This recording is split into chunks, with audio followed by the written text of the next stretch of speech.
接下来请收看中嘉新闻。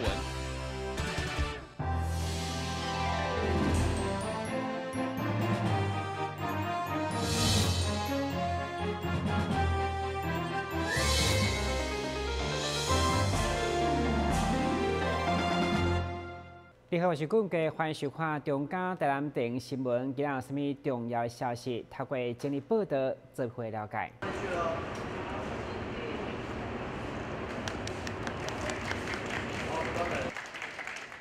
以一开当装满28000斤的货柜位咧，伫外贸协会甲龙安局合作，正准备销往加拿大。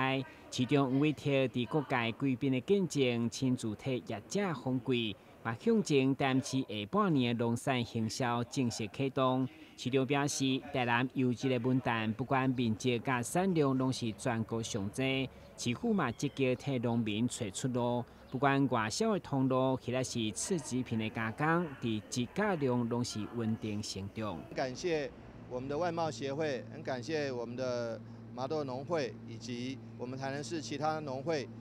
大家共同努力。把麻豆的外销给拼出去，这点是很重要的。那我们接下来在8、9月间，可能也会去其他的国家去行销我们的农产品。那也为明年的这个循环的产季要预做准备。我们随着中秋节，你看中元节还没到，中秋节的销售已经启动了。所以我觉得今年的台南的文旦，尤其是麻豆的文旦启动了早，我相信销售的这个收益应该可以让农民满意才对。这摆中会外销农民是张仲贤，嘛是麻豆在地第3代业者，原来老庄已经超过40几档，不管自种或是客座有4家规模。这摆外销一斤对50块到120块不等，相当好价。目前一礼拜一摆的外销，和农民相当欣慰。这是外销订单的话，其实今年的话，陆陆续续都有这些由这些贸易商，或者说由外协这边来寻找我们这些农民，提供说让我们有更多的一个出路，然后把我们的麻豆文旦推广到全世界各地方。对于麻豆文旦品质优良，符合外销海外市场的需求，嘛，和大家做伙来合作，带动台南农业经济。台南新闻军及张伟忠采访报道。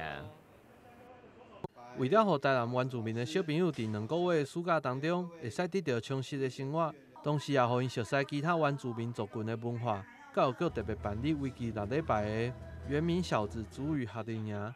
配合航务举办成果发表会，市长王伟德也亲自出席，勉励所有参加的小朋友爱学习接受不同的族群，并学习尊重，也希望这个活动未来会使更加扩大。在6个礼拜以来，我们让台南市的许多原住民的小朋友、原住民的同学能够来这边，一方面体会族群族与族之间不同的一个文化，另外一方面又是原住民做一个主体，来这个请我们族语老师来传承这个原住民的语言，我们觉得这是非常有意义的。那今年已经办了好多年了哦，那我们希望说将来每一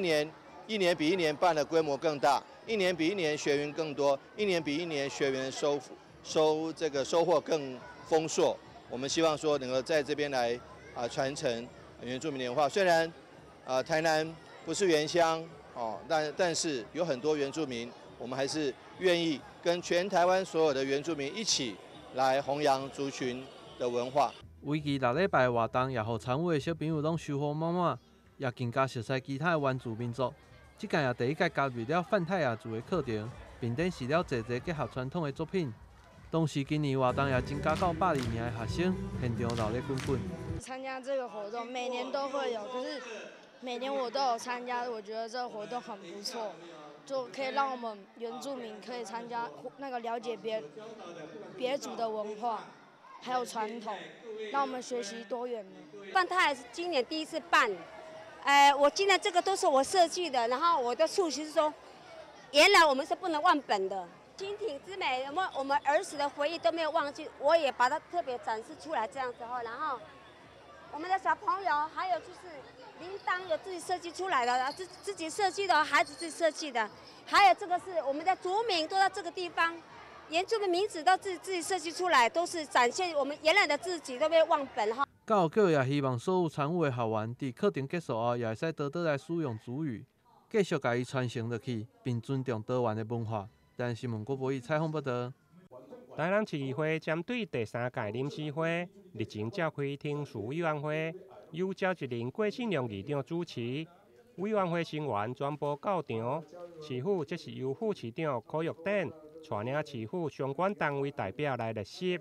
针对第2届第3次的临时会，议事日程表的草案加其他提案进行讨论。会中针对电付款案，赵一麟郭信良议长强调，基于府会互相尊重，一定要经过议会同意，才用来动支。中央的补助款，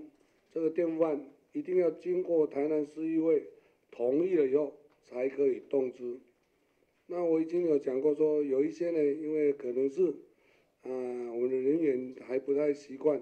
或者是因为延续性的工程或者是案件，所以没有注意到。那这个没有关系，我最后再讲一次，希望基于整个的尊重，台南市议会如果电付案没有通过，就各局处不要先行动支。那如果让台南市议会知道了，那整个案子就不要再丢过来，那你自行去解决就好了。会中确定第3次临时会将伫8月13到22召开。这届市府总提85案，除了1件财产的处分，其他84件拢是电付款案。电付的预算总价有23亿5千多万，全部提请带回来审议。台南新闻林根采访报道。台南市议会日前举办全国商圈好店的表扬，得到袂少店家好评。因此，上午再次透过全国商圈总会，邀请袂少商圈甲店家举办多元支付的说明会。会中邀请科技公司甲市府相关单位，当面和商圈店家面对面沟通，希望促进双方对行动支付的了解。我是讲，今仔请咱这商圈的店家来做伙来一同来推动，让台南市这个城市呢，能够快一点进入整个这个系统里面吼。大家若处理着免得个，因为咱即摆无早信用卡足正常的，无早手机会足艰苦啦。所以若手机载了，像我要去安利信用小馆要消费一个，哇，你内底会当刷卡，我手机载输一个就好啊，我毋免去摕信用卡起来。所以我希望在店家咱这商圈可以借由这次呢共同来推广。对此，市府经发局表示，虽然行动支付市府一直有咧推广，目前倒入的有孔庙商圈1条街，完成全部店家加入，其实还有真大的推广空间。至于店家烦恼的营业税部分，经发局嘛表示，政府嘛有推优惠的专案。现在目前的智慧手机普遍率已经超过80%，大概都有智慧手机了那智慧手机导入这种行动支付是非常方便的所以讲未来在推动可能就现在是比较慢那这个情形包括日本、包括韩国，因为我们的情形都是一样的。我们就是说咱的迄个钞票使用率我们都很安全，没有伪钞。那我们银行非常的多 ，ATM 支付的那个你要领钱非常方便，所以你要改变原来的消费的形态，比较较慢啦所以这个推动，敢若火车咧启动共款头也会较慢啦。我相信火车来推动到尾仔时会未来会变成很快啦简报的科技公司、整合个人甲店家拢会用申请，只要取得 QR code 以后，使用该公司的 App。消费者等于透过手机来消费，交易的结果嘛就马上回传到消费者和店家的手机方便又搁安全。伫个说明会结束以后，因为今仔日拄好是8月8号父亲节，台南市议会嘛特别准备有太阳花之称的非洲菊，赠送给每一位出席的贵宾，祝福大家父亲节快乐。台南新闻林根采访报道。消灭登革热，仔细清扫，立即做。饮水机水盘若有积水，要倒干净。花瓶旧水倒在土壤中，可以避免再次积水养蚊。花瓶底部、盆栽底盘要常常刷洗，避免蚊卵附着。不使用的水桶记得倒至晾干净。别忘了食蚊鱼也是消灭孑孓的小帮手哦。防治登革热，清干净、倒干净、刷干净、晾干净，大家一起来！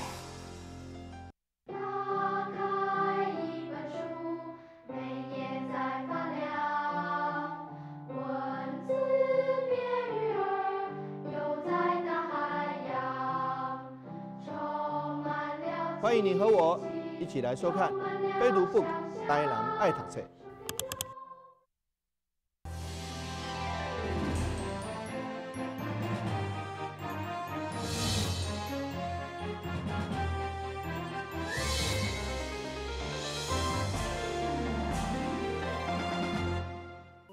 虽然日头炎热，不过现场有100位学生报名参加，加上家长的管理，场面相当盛大。去年文化局所首次举办的赤坎开心节，因为各界欢迎节节，所以今年经扩大办理。这点由文化局主办担任主祭官，一切依照鼓励进行，希望掌管学问、文文加考试的开心爷，会当保庇这群虔诚的学生。是3公里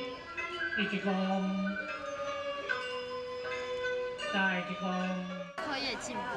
还有呢？还有运气好一点。运气好一点。考试100分，对不对？小孩子比较需要文昌，因为文昌是管这个读书方面，希望小孩有所进步，所以就赶快就是报名这个活动，就是希望小孩在求学的生涯当中可以不断的成长。典礼过后，文化局主办以主祭官的身份，也大心以赠送所报名学生公民币、红卵甲平安币等等。同时，上界特别的是，这品也佮甲台南老店合作，不管是包仔、糕点，或是粽，都希望将老店代代相传的精神延续到这摆开心节，让文昌街香火不断。我们依照古礼来举办了这个试殿典礼。那除了今天的试殿典礼，有100多位的这个学子跟我们一起来参拜那个魁星，那也象征着过去从清代以来，那我们延续下来的每到七夕，我们的学子一定要来祭拜魁星，祈求功名以及考运这样子的一个传统。赤坎开心节整体布置甲展览，嘛要互你对开心文化有进一步认识。邀请民众到25号之前前来赤坎楼参观。台南新闻顾文吉、张伟忠采访报道。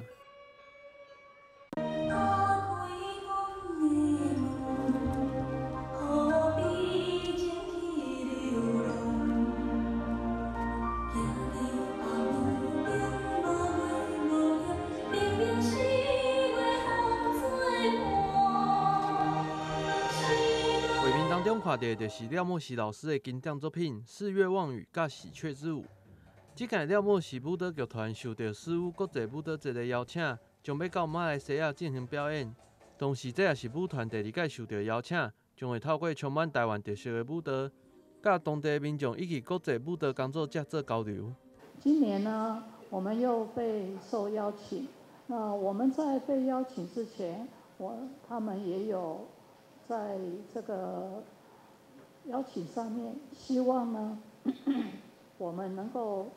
展演出自己台湾本土的创作。所以呢，我就把我的压箱底《四月望雨》，《四月望雨》在一个华人地区，音乐大家都耳熟能详，但是怎么样跳出现代舞的方法，他们把我们的这个《四月望雨》，把它定为开幕舞的第1个作品，所以他们看了我们送过去的袋子非常的高兴，也给我们很大的荣誉。那这一次他们到那个苏舞蹈艺术节，这是一个专门 for 舞蹈的一个艺术节那除了廖老师的《四月望雨》或要作为开幕演出之外，那他们的活跃有5级的统筹，年轻一辈林一品也带去他的新的作品。我想老中青，然后一代传一代，我想这是我觉得整个文化艺术累积最重要的成分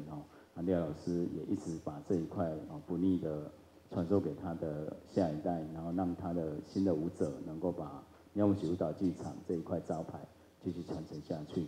这届领队是由着会有5级的林一平担任，同时这届也挑选伊所指导的学生共同参与演出，也象征着花友有支持舞团传承的重要意义。舞团也希望透过这届的机会，促进甲东南亚国家的文化交流，增强团队甲台湾的国际知名度。台湾新闻郭博义采访报道。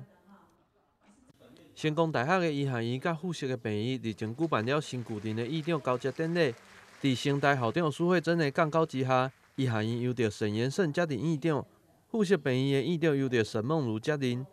健保署署长李博章、立委林俊宪等侪位的贵宾拢到场观礼，现场热烈温馨。今年正逢建院35周年，面对近年医学的快速进步与各方的竞争压力，此时的我们必须不断地砥砺自己，求新求变，提升具备从容应付挑战的能力，期盼成大医学院未来能再创高峰，和国际一流医学院并驾齐驱。为达到目标，本人将组成发展教学及教师辅导3大委员会，朝以下几个方向迈进。第一个，在硬体方面，我们要建构一个适合师生共享的优质场域。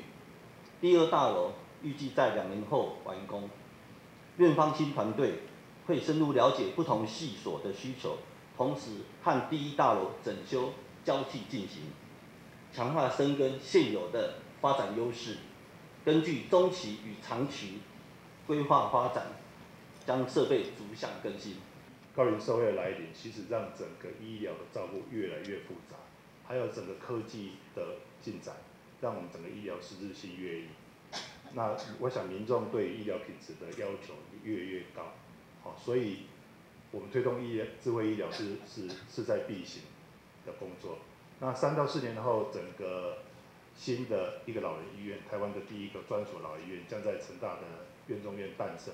所以未来3年内，我们急需要推展的就是落实智慧医疗，然后将精准医学落实在病人的整个照顾当中。我的目的是说，要让医生的眼神从电脑上逐渐转回到重新关注到病人身上。大家去看病都知道，以前你看电脑的时间比看你的眼神还要多。我们要把这个趋势扭回来，好，要用更温暖的心，用心倾听。不只解病人之身体之急，更要安病人之心，视病人之意。我想这才是医疗的本质。成大也将要伫2022年启用老人智慧病院，同时医学院未来嘛要接手完成第2研究医学大楼的兴建，嘛将要对第1大楼进行整修。2位新任的院长嘛将会共同努力，为南台湾提供更加优质的医学环境。台湾新闻郭博义采访报道。